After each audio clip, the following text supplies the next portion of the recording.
La Dirección de Extensión Universitaria, a través del Departamento de Divulgación Editorial de la Universidad de Ciencias y Artes de Chiapas, agradecen la presencia de reconocidas docentes, investigadoras y escritoras al conversatorio Retos de la Mujer en el ámbito académico.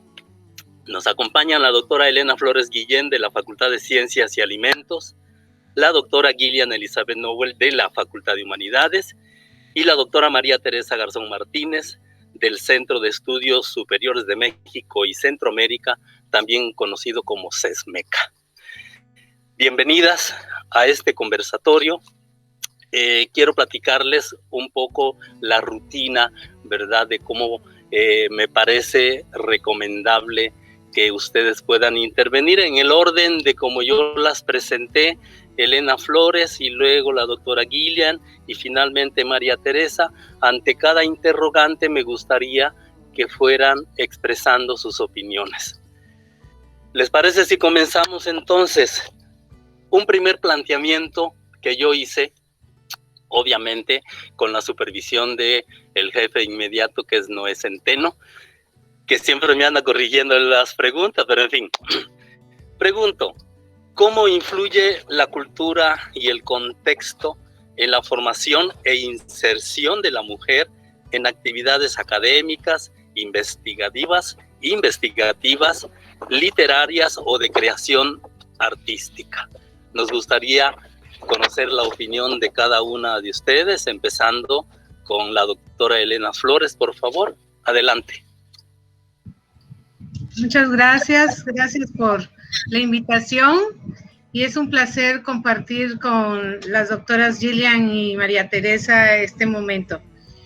Bueno, creo que sin duda la cultura es determinante para el actuar de todos los seres humanos, específicamente en el caso de la mujer. Se ha asignado una serie de roles en los cuales a veces imposibilita el desarrollo total de la mujer.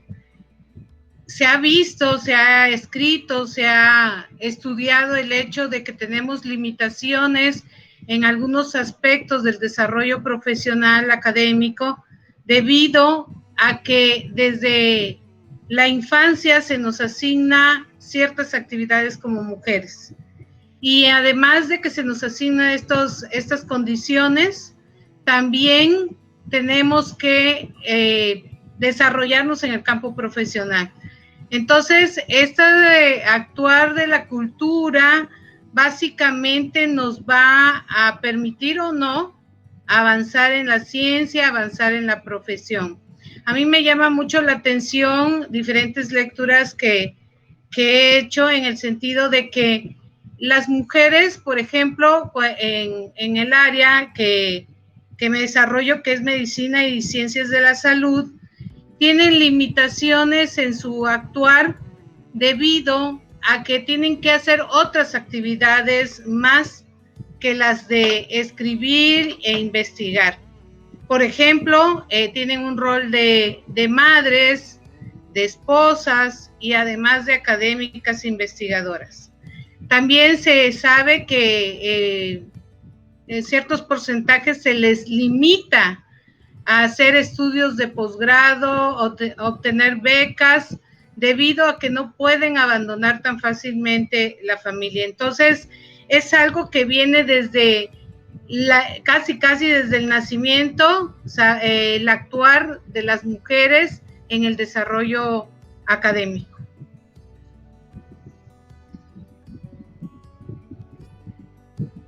Bien, te agradecemos mucho tu opinión. Doctora Gillian, exprésenos sus puntos de vista acerca de esta interrogante que ya conoces. Claro. Primero también muchísimas gracias por invitarme y es un placer siempre pues hablar de este tema, ¿no? Y siempre me gusta hacerlo en un grupo donde están los dos géneros presentes, de hecho, ¿no? Porque creo que también es importante, ¿no? Siempre hay que abarcar cualquier elemento de las múltiples perspectivas que existen, ¿no? Sobre todo porque también pues muchas veces obviamente, bueno, siempre hemos sido hijas, ¿no? Seguimos siendo hijas, y muchas veces también somos mamás o esposas, ¿no? Incluso podemos ser esposas de otras esposas o esposas de esposos, ¿no? Entonces hay mucha variación en el mundo que siempre es importante tener presente en las discusiones, ¿no? Obviamente, pues, ¿no? Lo que también ya dijo Elena, pues es totalmente, ¿no? Estoy totalmente de acuerdo, totalmente cierto. La cultura es un elemento muy importante. Sin embargo, yo fui como que, perdón, mi hija, espérame, que hablando de ser mamá, la autonomía de los niños, no, creo que también hay otros elementos que son muy importantes. Por ejemplo, el orden, o sea, el lugar como individuo en la familia, ¿no? Tienes hermanos mayores, eres la primera, eres la última, tienes 5 en la casa, tienes 1 en la casa, ¿no? Tal vez eso es tan importante como el elemento cultural, porque alrededor de ese, ¿dónde estás tú en el orden o en el número? Van muchos de esos papeles culturales, ¿no? Otro elemento que se me hace importantísimo es la situación social, económico, político, educativo de la familia en que tú naciste, que muchas veces es tu familia natural, pero no siempre, ¿no? Si eres adoptado o adoptada, pues puede ser incluso diferente, ¿no? O puede ser que fuiste crecido por los abuelos, ¿no? En vez de mamá o papá. Entonces, si tú vienes de una familia donde la educación es un elemento importante, automáticamente ya hay una relación con ideas de expresión, ideas de autonomía, ideas de independencia, interdependencia y libertad. Si no lo eres, muchas veces hay otros escenarios, ¿no? Donde incluso nos podemos imaginar escenarios que podríamos incluso hablar como opresivos, ¿no? Donde la mujer muchas veces tiene que tomar un papel más tradicional y las mamás están tomando un papel más tradicional, ¿no? Que identificamos con no seguir un camino educativo, no desarrollar tu propia voz y expresión y realmente no trazar un camino propio. Entonces, creo que también el elemento, ¿no? Nos choca hablar de eso, pero el elemento de dinero es un factor muy importante, ¿no? Si tú como mujer puedes manejar dinero, si puedes ganar tu propio dinero, si en la familia, ¿no? Te permiten ese desarrollo, porque una vez que tienes esa posibilidad y esa confianza en tu familia, tú puedes emprenderte, ¿no? Tú puedes ir a una universidad, tú puedes escoger o puedes incluso escoger ya no vivir con tu familia, ¿no? Donde fuiste nacido y muchos panoramas se abren, ¿no? Creo que dentro de esa discusión también es muy importante el papel de ejemplos.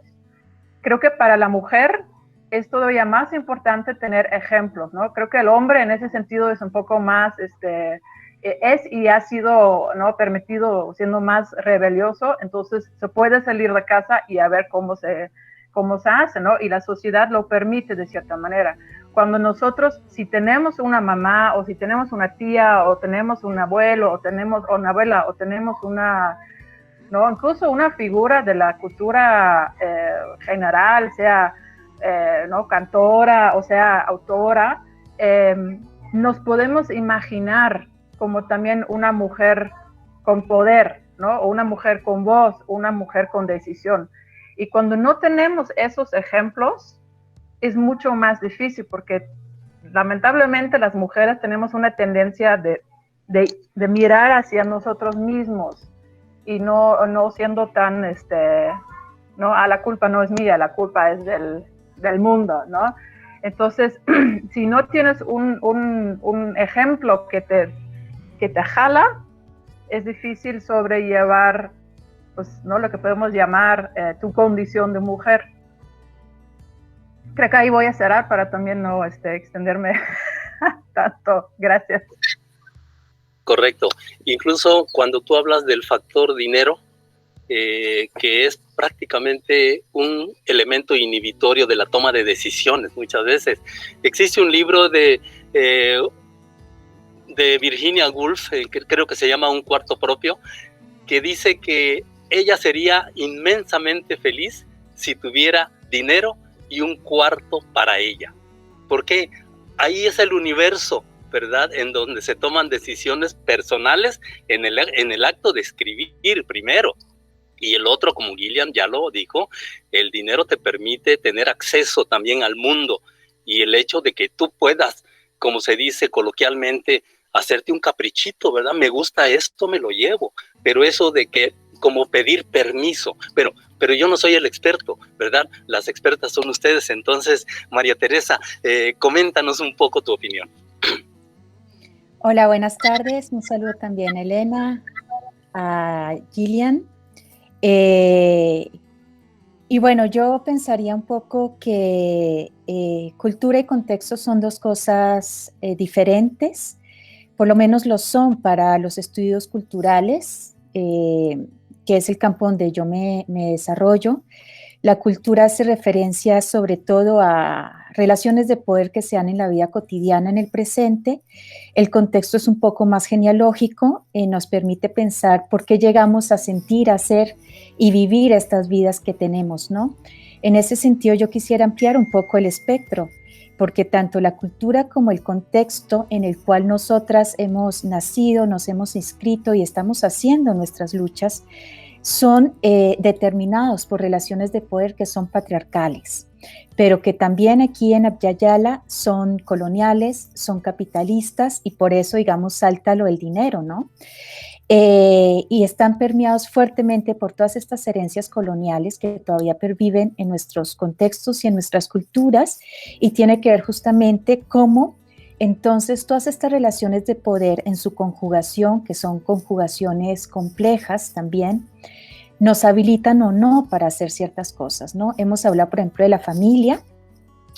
Evidentemente vivimos en contextos donde la familia es una obligatoriedad heterosexual, aunque hoy por hoy podemos casarnos con mujeres y más, pero la representación sigue siendo heterosexual y sigue siendo una representación que habilita ciertos roles que sobre todo están diseñados para mujeres mestizas o blanco-mestizas, ¿no?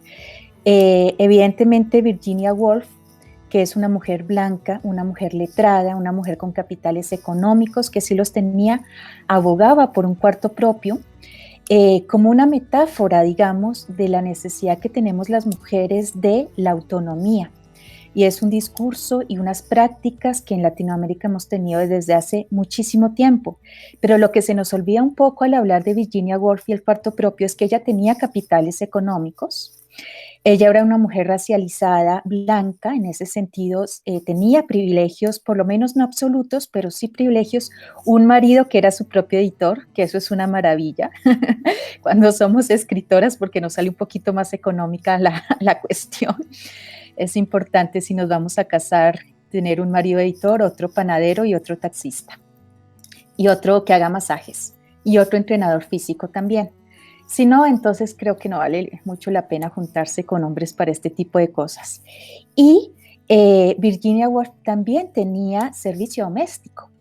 Entonces, buena parte, digamos, de lo que pensamos hoy a propósito del 8M es cómo, porque no es el día, digamos, de celebración de la mujer, como diría Virginia Woolf, la mujer es un mito. Estamos no celebrando, sino conmemorando las luchas de mujeres que se hicieron visibles en el siglo XIX con las luchas de las obreras, pero que anteriormente habían muchas luchas en todas las coordenadas del planeta y luchas de mujeres, y que justamente nos convocan un poco a pensar nuestros contextos actuales, qué estamos haciendo ahora, qué es lo que necesitamos.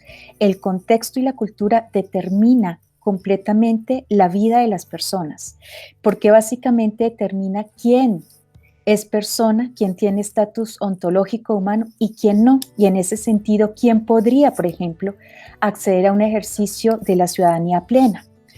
Entonces, creo yo, estamos frente a un llamado, que es un llamado que además, y eso es también algo que hay que conmemorar, siempre nos están haciendo, sobre todo las chicas más jóvenes en este contexto chiapaneco, de seguir en la lucha y seguir pensando justamente cómo es que somos mujeres, algunas escritoras, porque mientras Virginia Woolf decía, quiero un cuarto propio para escribir, Gloria Anzaldúa, una escritora chicana, decía, lo siento, yo soy migrante, soy chicana en Estados Unidos, soy una mujer lesbiana, empobrecida, terriblemente racializada, yo no aspiro a un cuarto propio, yo aspiro a escribir donde pueda escribir, ¿no? Y llama en 1984, en una carta muy bonita que escribe, a diferentes mujeres justamente del tercer mundo, mujeres de color, mujeres racializadas, a escribir, pero en las condiciones en las que estas mujeres escriben, que es muchas veces sin un cuarto propio, ¿no? Entonces, en efecto, la cultura y el contexto determina todo lo que podemos hacer y lo que no podemos hacer. En ese sentido, determina nuestras luchas y nuestros procesos de transformación. Y ahí hay que ponerle mucho el ojo y tratar cotidianamente de transformar esto justamente para que aquellas que desean tener un cuarto propio para escribir lo tengan y no necesiten un marido para hacerlo y no necesiten estar inscritas en el régimen del capitalismo para hacerlo. Aunque desafortunadamente estamos en ese régimen, que no solo es capitalista, es patriarcal, es colonialista, y mientras esto no se acabe realmente de raíz, pues tenemos que aprender a jugar estratégicamente en esas coordenadas. Y bueno, pues aquí lo dejo. Gracias. Bien. En ese orden de ideas, en donde ya se han planteado dos conceptos, lo que es cultura y contexto, me gustaría conocer también la opinión desde esta perspectiva de desarrollo profesional donde están, porque muy poco se divulga el trabajo que hacen las mujeres, es generalizado, por supuesto. Entonces, solo a través de la lectura podemos nosotros reconocer o identificar las preocupaciones temáticas de desarrollo, no solamente de manera individual, sino también colectivo. ¿Cómo colectivizar las preocupaciones de las mujeres, por ejemplo? ¿Cuál es el imaginario? ¿Cuál es la perspectiva de las mujeres en la actualidad y especialmente la de ustedes? Me gustaría conocer de nuevo la opinión y también para nuestra audiencia, siguiendo el mismo orden. Empezamos con la doctora Elena Flores, seguimos con Gillian y luego con María Teresa, si les parece. Adelante, doctora Elena. Bueno, sin duda, cada vez se complica más esto del desarrollo de la mujer ahora que estamos en este confinamiento. Para mí ha sido más terrible que antes, ¿no? Estamos en casa y tenemos que cumplir otros roles y también el de académicas, ¿no? Bueno, sin duda, bueno, en mi campo, que ya les decía que es el área de medicina y ciencias de la salud, la participación de la mujer ha ido aumentando, ¿no? Sin duda, las mujeres están tomando más participación en todos los ámbitos y lo más interesante es de que ha sido también para beneficio de las mismas familias, de las mismas localidades de las que vienen. Sin embargo, a mí me pareció interesante ver algunos reportes de instituciones pues reconocidas a nivel nacional como el CONACYT, donde mencionan incluso el hecho de que si bien las mujeres han hecho estas colectividades académicas que les han permitido llegar a las universidades y tener una carrera universitaria, el desarrollo es limitado. ¿Por qué? Porque una vez que obtienen la licenciatura, ¿cuál es su desempeño? ¿Qué siguen haciendo en su trabajo, no? Entonces, estas mujeres se les limita el hecho de tener un puesto en un trabajo permanente o seguir estudiando el posgrado debido a las funciones que ya hablábamos hace ratito, ¿no? Que, bueno, se sigue pensando en que el hombre es el que tiene que llevar las provisiones a la familia, pero la mujer es la que tiene que tomar este rol de proveer cariño, afecto, comida, todo eso a la familia, ¿no? Entonces, en este ámbito del área de la salud, me llama mucho la atención a mí el hecho de que sí hay suficiente, o más bien dicho, hay un buen número de mujeres participando, sin embargo, todavía es poca la participación, ¿no? Me gustaría mencionar también en el sentido de que las mujeres actualmente tienen, bueno, se ha visto que hay una sensibilidad más específica con el trato a los demás seres humanos, y eso le ha dado o le ha permitido avanzar un poco más, ¿no?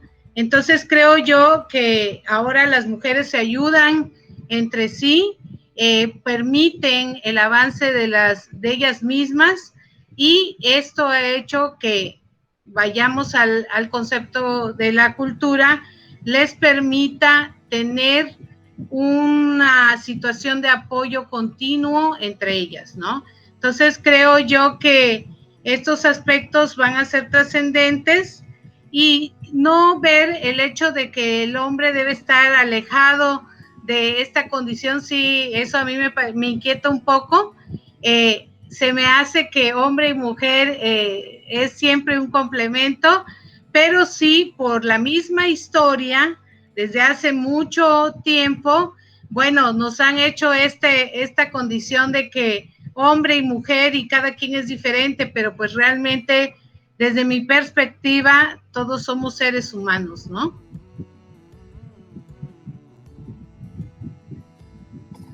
Gracias por tu opinión, tus opiniones. Doctora Gillian, ¿cómo ves entonces este asunto?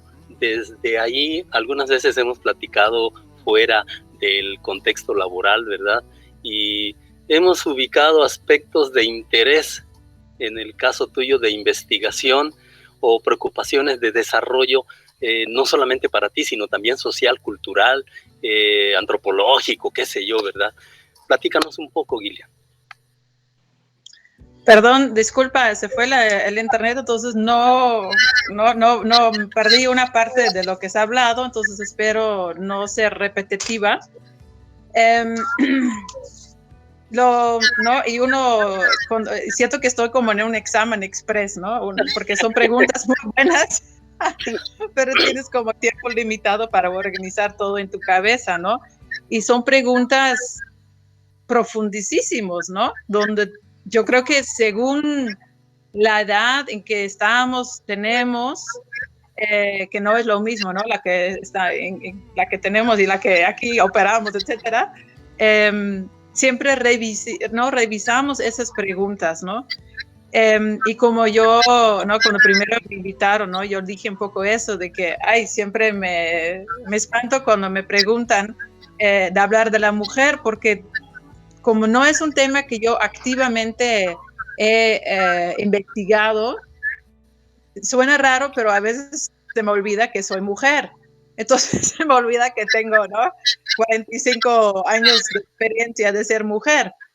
Entonces es algo, ¿no? Ese es como un escenario personal. Al mismo tiempo, cuando ya uno se pone en esa posición de observar, veo en México, y yo soy de Holanda, de un pueblo chiquito, donde crecí, sobre todo con mi papá, porque mi mamá falleció muy joven.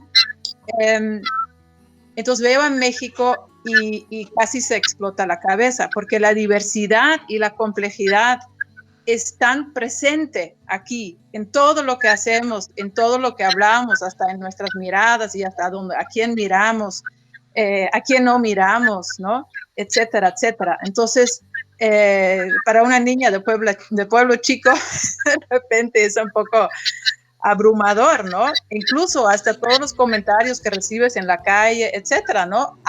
Es de una manera se siente bonito y a la otra manera no se siente bonito, ¿no? Se siente el ojo, se siente esa presencia.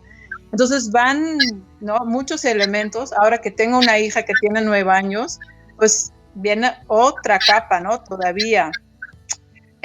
Y mismo darme cuenta que estaba feliz que primero nació el varón, aunque yo no tenía preferencia, ¿no? Entonces hay muchas cargas emocionales, ¿no? Y a eso es lo que quiero llegar.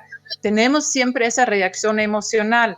Lo que nos ayuda como mujeres académicas es que también hemos aprendido, estamos aprendiendo, seguimos aprendiendo que hay otra voz, ¿no? Hay otra voz cognitiva, hay una voz corporal, ¿no? Una voz neurológica, o sea, hay muchas voces adentro, ¿no? Entonces, y ya veo que María Elena nos posiciona muy bien en términos de teoría y ¿no?, ese perspectiva más amplio. Me interesa, ¿no?, esa pregunta de cómo colectivizar preocupaciones de la mujer. Creo que somos muchas mujeres, ¿no? No es una mujer, es muchísimas mujeres, ¿no? Y como mujer, muchas veces somos el centro de una familia. También hay que reconocer que hay mujeres que nos consideramos centro de la familia, como también hay mujeres o momentos en que ya no nos sentemos tan al centro, ¿no? O de múltiples familias, ¿no? De tu nacimiento y de donde tú tienes ahorita el tuyo, o incluso los del futuro, ¿no? Y ahí es donde siempre también me pregunto el elemento comunidad, ¿no? Como yo ya dije en la otra participación, siempre me gusta cuando también está la voz del hombre, ¿no? Y también debemos de hablar de masculinidades, ¿no? ¿no? Y entonces es cómo manejamos el elemento comunitario cuando de alguna manera hablamos solamente de un género o la inserción de ese un género en el mundo del otro, ¿no? Cuando empezamos ese discurso del propio y del otro, tenemos que tener cuidado. No estoy diciendo que no lo debemos de hacer, porque son elementos analíticos y son elementos de observación social que son verdades y son presentes, ¿no? Pero sí tenemos que tener ese cuidado y esa concientización de también siempre entender los zapatos del otro y de los otros, porque nunca es un otro o un yo, ¿no? Entonces, ¿no?, a lo que voy es que la diversidad que vemos afuera también lo debemos de admitir adentro de nuestro, hasta nuestro corazón y nuestro cerebro, y tener esa sensibilidad, ¿no?, de analizar y sentir las diferentes verdades para cada uno, ¿no? Y ahí es donde yo quisiera, mi preocupación es esa atención a la escucha, porque si no escuchamos, no podemos empezar un diálogo que tiene sentido.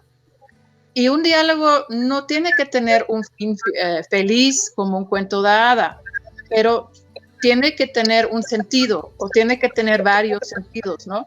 Y cuando uno está con personas que son balanceados, equilibrados, sea en términos de género, en términos de cultura, en términos de logros en la vida y etcétera, se percibe esa habilidad de continuar diálogos, ¿no? Y creo que muchas veces hoy en día estamos viendo siempre el cuento feliz, ¿no? ¿Cómo lo hago algo feliz?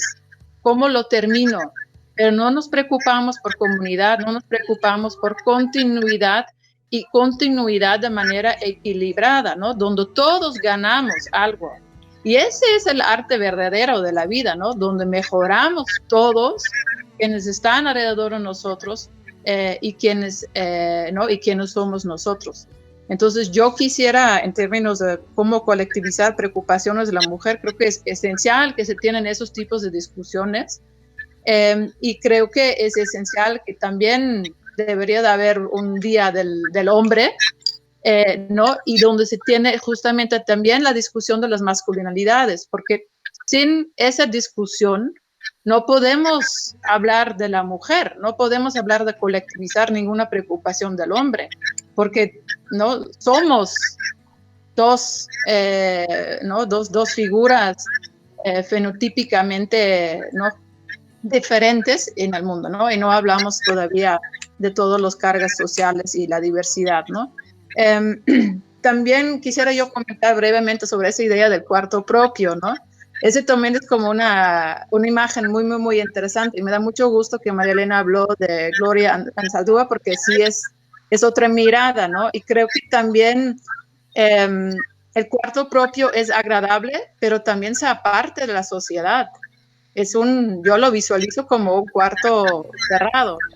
Y creo que nunca tenemos nuestros cuartos en ese sentido cerrado, ¿no? Entonces va mismo a esa necesidad de comunicación, necesidad de conexión con nuestro entorno, ¿no? Y creo que de ahí es donde va nuestro papel como académicas, que seguimos tomando, ¿no?, esa postura, esa posibilidad, y que, ¿no?, realmente va a sonar como muy metiche, pero que enseñamos también a los hombres cómo son mujeres, y que lo permitimos también, porque también he visto mucho radicalismo que tiene una parte positiva, pero también de repente puede lastimar a un equilibrio y donde es más difícil conseguir ese equilibrio, ¿no? Porque también yo creo que podemos estar de acuerdo que violencia en una parte inicia de una falta de comprensión y una falta de sensibilidad, que no es lo mismo que tenemos que, ¿no?, dar pretexto o excusa, pero es esa toma de responsabilidad colectivo como sociedad y como participantes individuales a esa sociedad, ¿no?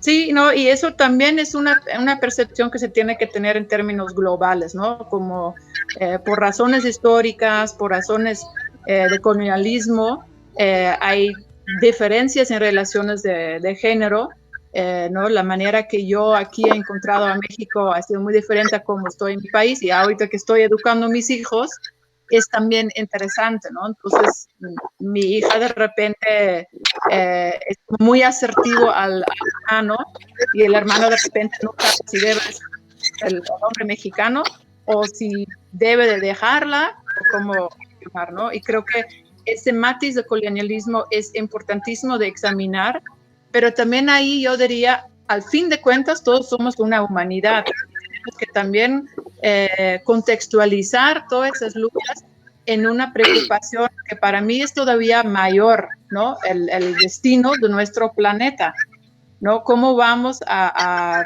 estar como seres humanos, que se supone que tenemos el uso de la razón, aparte de todos los otros sentidos, donde tenemos un deber de cuidar el planeta, y hay matices de género que está en esta crisis planetaria, pero la crisis planetaria es la crisis mayor con que tenemos que lidiar, ¿no? Entonces también siempre hay que, tanto como hay que tener en cuenta lo que nos pasa en nuestro entorno más chico, como también el entorno más amplio, ¿no? Y obviamente las conexiones entre los dos niveles, ¿no? Lo global, planetario, y lo local, personal, comunitario, ¿no? Y en nuestro caso aquí en Chiapas, ¿no? Y creo que aquí es donde voy a cerrar, porque si no, otra hora. Decía, es emocionante y apasionante todo esto, y tan extenso, tan polémico, inagotable, etcétera, ¿no? Ahí veo en el discurso, más bien escucho el asunto de presencia, palabra, el otro, etcétera, ¿no?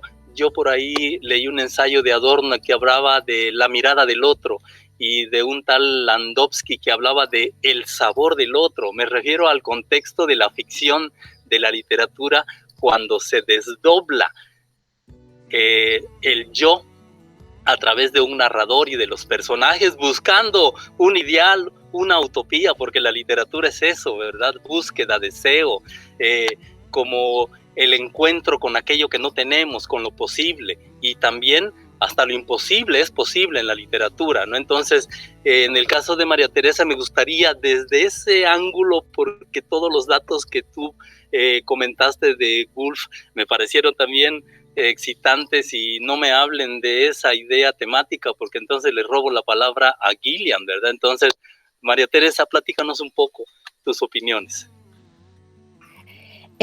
Bueno, pues no sé si capté muy bien esta segunda pregunta. Pero bueno, tendría que decir que la organización de las mujeres es muy antigua.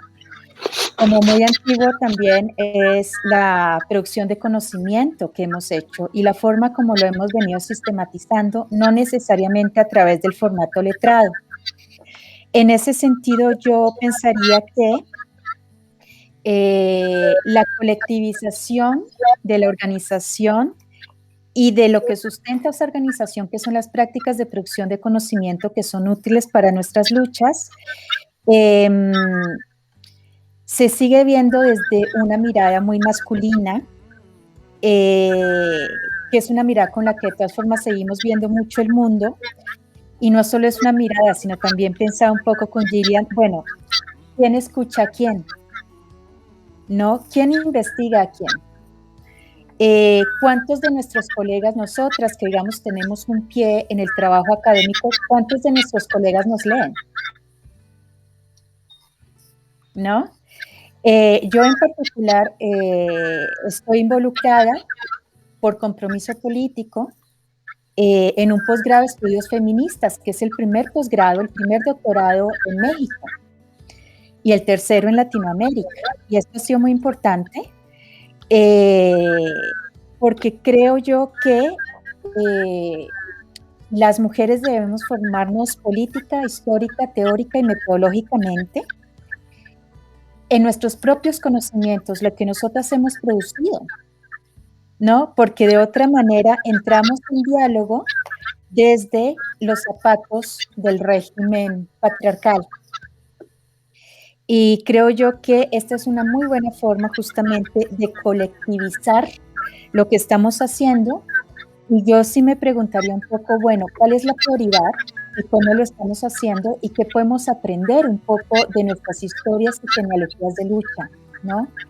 Yo en particular, y esto es importante porque en el feminismo nos debemos situar siempre para podernos comprender y dialogar, vengo de una historia feminista de la autonomía, del feminismo lésbico y del feminismo descolonial.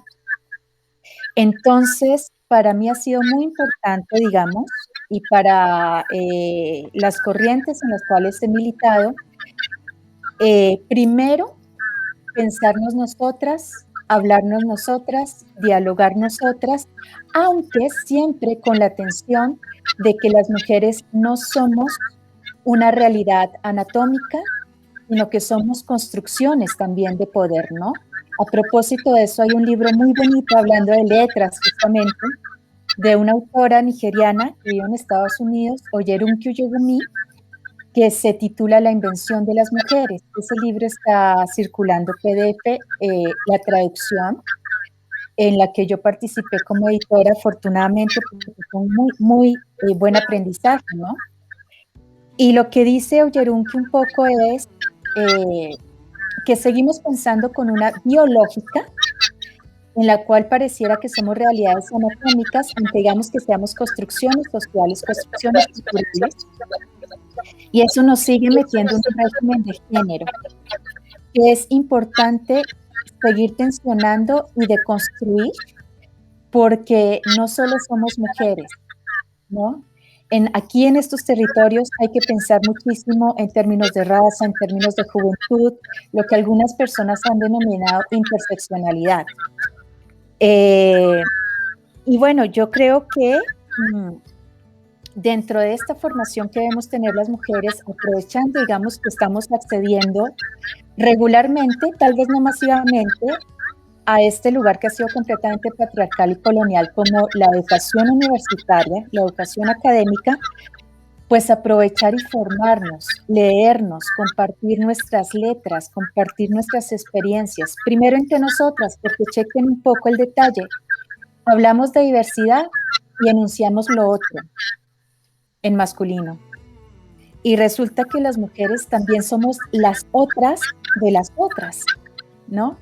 Entonces, yo soy separatista en algunos momentos de mi vida, no creo que existe una humanidad y que todos somos humanidad, porque lo que hemos construido desde el feminismo descolonial es justamente que hay cuerpos que a pesar de ser cuerpos no son humanos, y esto nos viene en una historia de invasión imperial y se mantiene todavía hoy, ¿no? Buena parte del feminicidio lo podemos explicar porque son cuerpos de mujeres que son desvalorizados en términos de humanidad. Y aunque sí estamos en un contexto local y global, hay luchas que sí o sí tienen que ser contextuales y locales. La lucha del feminicidio en contra del feminicidio, por ejemplo, es una lucha muy local. Pero local me refiero a una lucha local regional en la Abya Yala, ¿no? Porque tenemos condiciones muy, muy semejantes y estamos viviendo cosas semejantes. Yo en particular nunca olvido que soy mujer, porque aunque a veces quisiera olvidarlo, todo lo que me rodea, que hace parte justamente de las relaciones de poder, me recuerdan todo el tiempo que soy mujer y cuál es el lugar que ubico o que me ubica el poder como mujer y qué puedo hacer yo desde ahí o qué no puedo hacer desde ahí. Entonces, para mí un poco hablando de perspectivas, que esto no sería una perspectiva como tal porque es un proyecto político antiguo también y de muy largo aliento, es que podamos tener vidas libres de violencia, vidas dignas, las mujeres, y esta construcción la debemos empezar primero nosotras. ¿Por qué? Porque también hemos visto que, aunque en efecto, no solo los hombres, sino otros seres engenerados de otras maneras, hacen parte, digamos, de nuestros colectivos. Yo no hablaría de comunidad, porque las comunidades son realmente una organización muy fuerte en la Abya Yala, sobre todo las comunidades que han sido completamente subordinadas por el régimen colonial, es decir, los pueblos originarios, indígenas, y los pueblos negros y afro-latinoamericanos. Entonces, hay que ver también en qué momento y cómo se responsabilizan los hombres de todo esto, ¿no?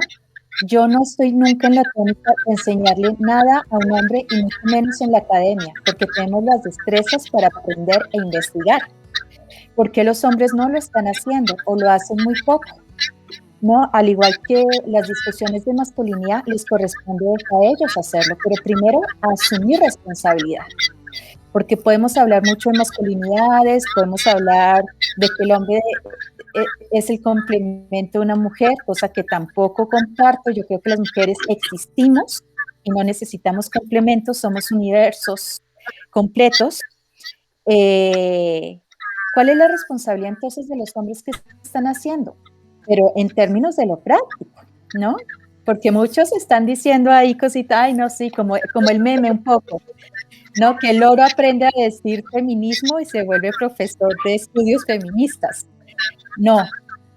Esto, si lo vamos a lograr a través de prácticas concretas y compromisos concretos, donde todas y todos nos comprometamos, o si no, entonces, pues necesitamos hacer lo que venimos haciendo, ¿no? Recurrir un poco a nuestros espacios de seguridad, que esto no tiene que ver con discriminación de género, tiene que ver con fortalecer nuestras colectividades, hablarnos entre nosotras, y hay ciertas cosas que los hombres definitivamente no van a escuchar y no les interesa escuchar.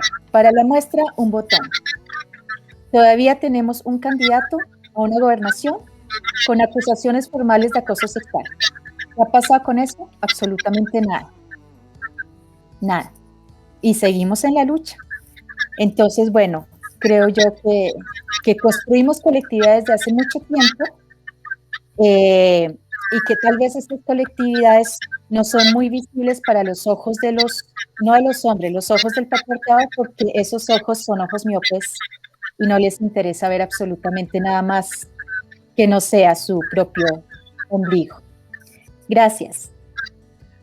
Me gustó mucho tu comentario, María Teresa, de acción. Creo que ese es un punto muy importante, ¿no? Y lo que yo digo algo siempre a mis alumnos y alumnas, ¿no? Algo tan sencillo cuando redacto sus ponencias o sus trabajos, ¿no? Usar seres humanos en vez de hombres, ¿no? Como el español ¿no? Es una acción tan pequeña, pero tan significativo, ¿no?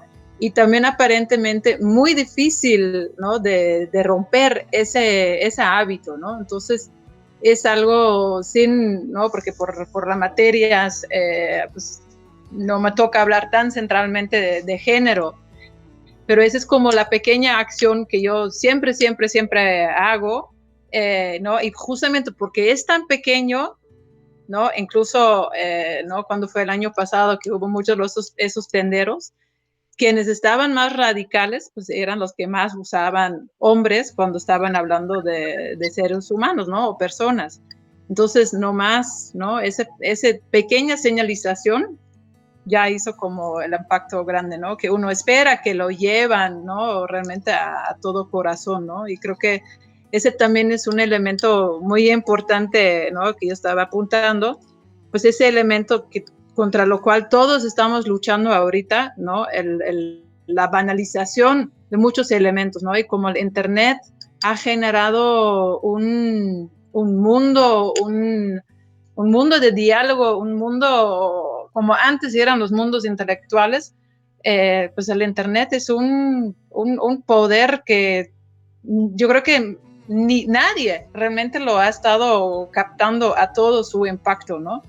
Y es algo que la verdad sí es muy preocupante, ¿no? Porque también muchos grupos, expresiones, diálogos, etcétera, se manifiestan y se pueden perdurar, donde nadie más puede hacer como una cierta corrección, ¿no? Y esa tensión entre la libertad de expresión y también la libertad de ser, de dejar ser, de poder ser, es una tensión que se está cambiando muy fuertemente, ¿no? Y es muy difícil, sobre todo para los jóvenes, ¿no? Nosotros todavía hemos nacido en los mundos análogos, pero para los que ahorita nacen es sumamente difícil, ¿no?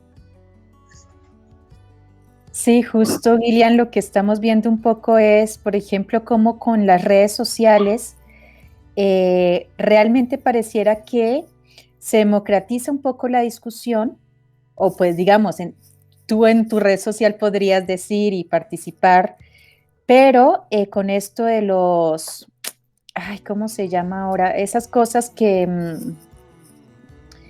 bueno, que te van generando, digamos, te van siguiendo en tus gustos, en lo que pones en los algoritmos, justo eso.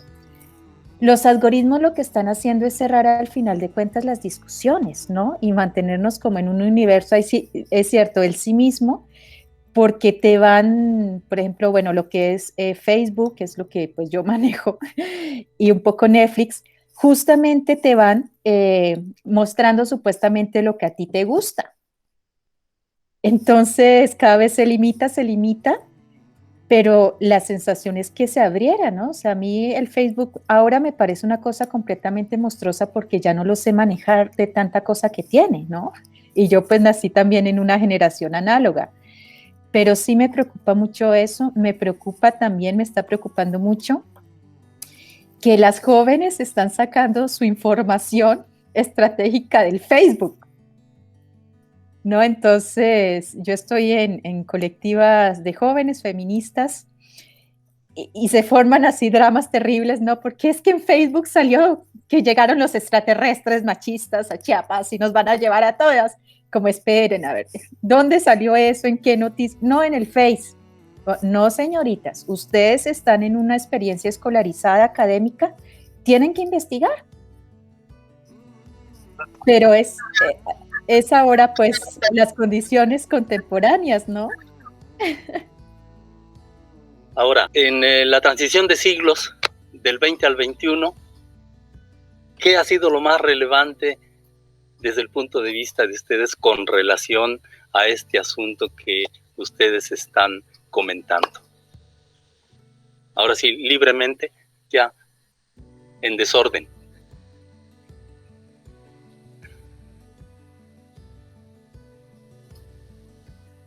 ¿Quién comienza?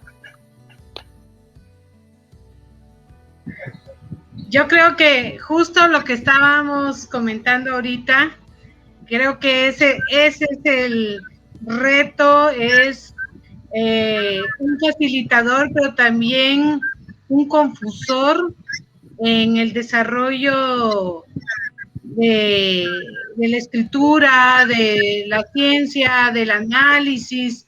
Creo yo que el uso de estas herramientas que tenemos el día de hoy están provocando precisamente la facilidad de avanzar. Sin embargo, hay muchos elementos en contra de que no sabemos usar, porque esa es la otra situación, ¿no? Que se han abierto tantos canales de comunicación, de interacción, pero que no todos sabemos usarlos, no todos sabemos usarlo al 100%, porque tiene una serie de elementos que tú todavía estás aprendiendo una cosa y ya hay otros elementos, ¿no? Para a mí en lo particular, cuando he subido mis manuscritos a las bases, ya me aparecen nuevas plataformas con nuevos elementos que digo, ¿y ahora qué quieren, no?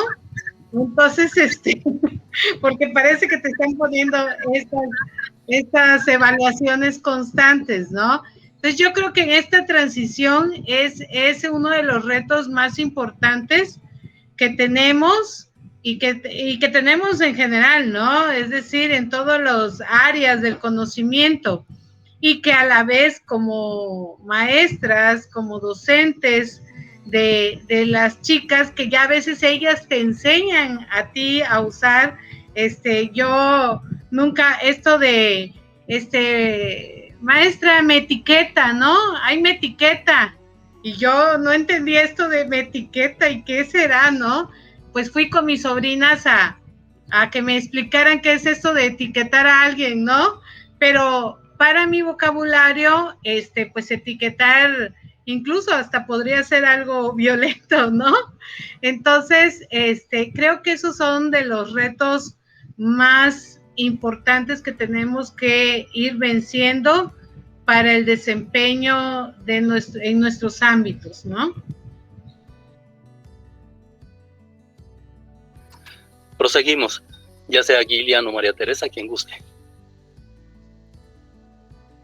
Yo puedo, ahí tengo una reacción. Adelante. No, creo que es completamente cierto, ¿no? Y creo que el elemento de presión, ¿no? Diría María Elena, que es, ¿no? Y diríamos todos, ¿no? Realmente, que es un elemento también de ese modelo de Estado patriarcal, esa globalización y ese acelere, ¿no? Y creo que es algo que más yo me he dado cuenta, que yo me he sentado con mi hija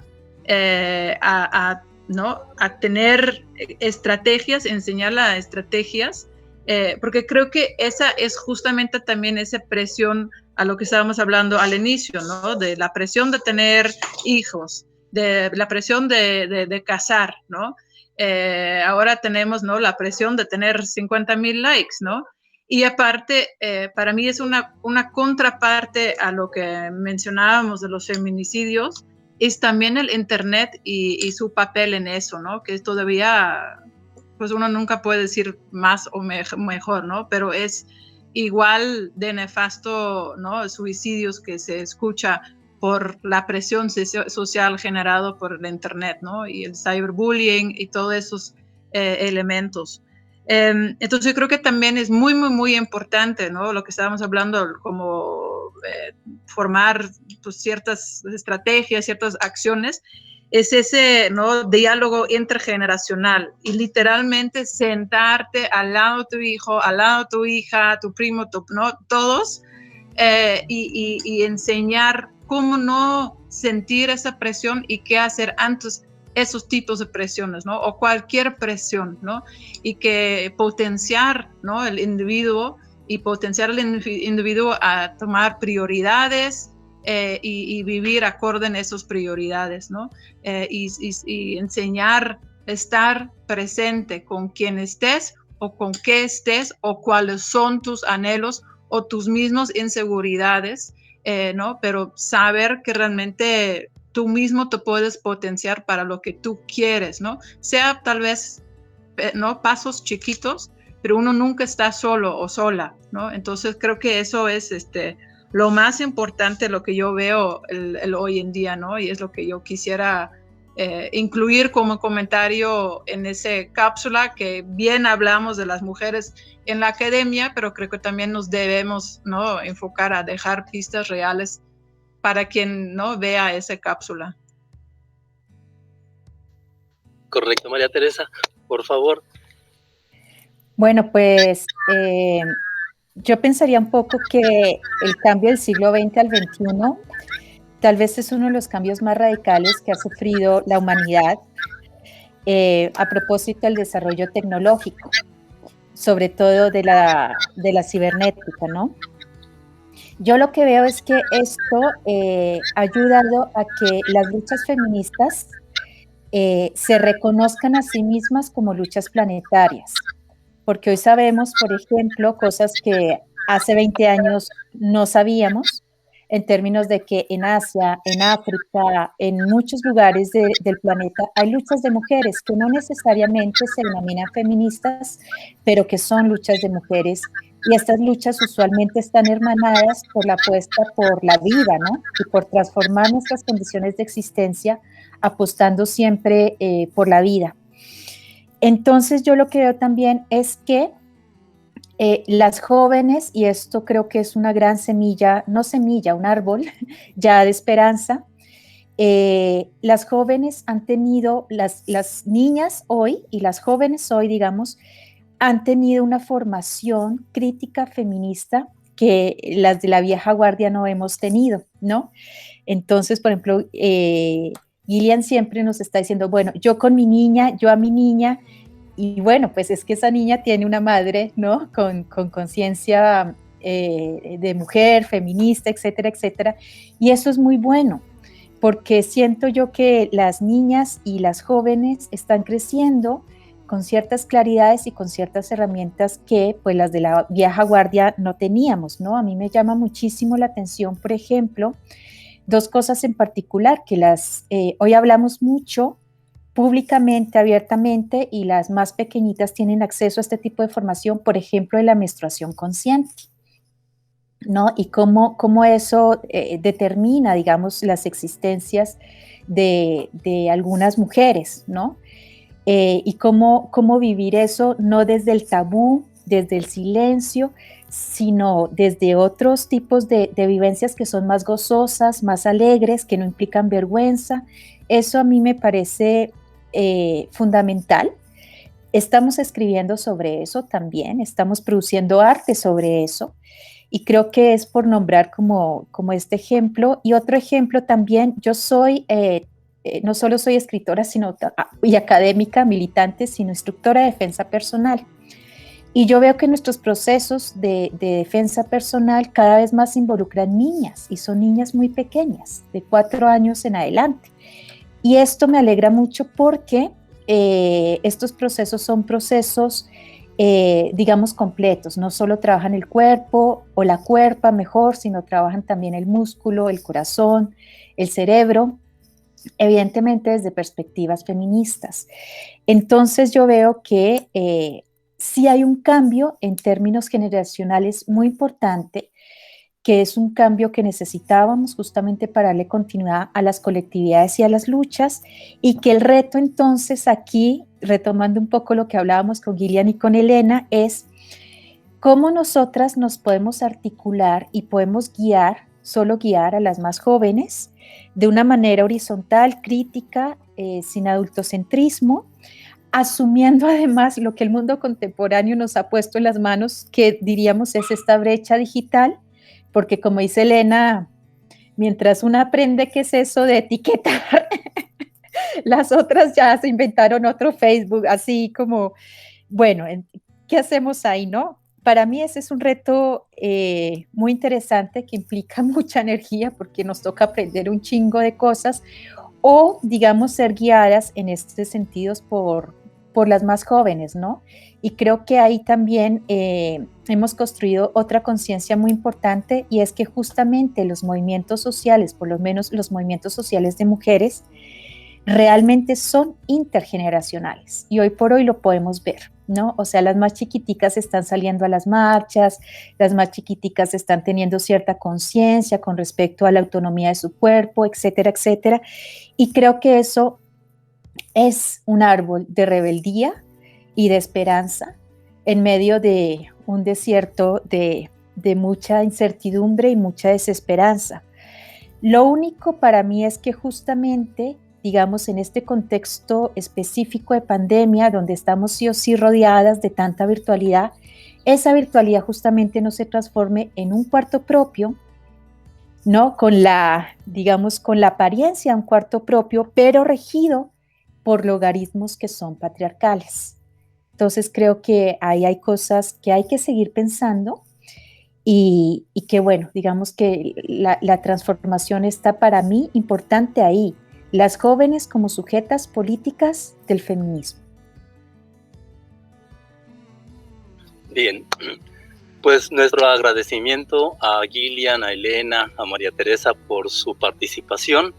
Este trabajo de reflexión y de opiniones esperamos que pronto también se divulgue porque es importante. Además, creo que ahí en el tintero quedaron otras aristas, obviamente hay muchas, por supuesto, y quizás en otra ocasión volvamos a encontrarnos. Por lo pronto me despido de ustedes, deseándoles un hermoso viernes y una agradable estancia a pesar de esta situación claustrofóbica que a todos nos impacta. Hasta pronto.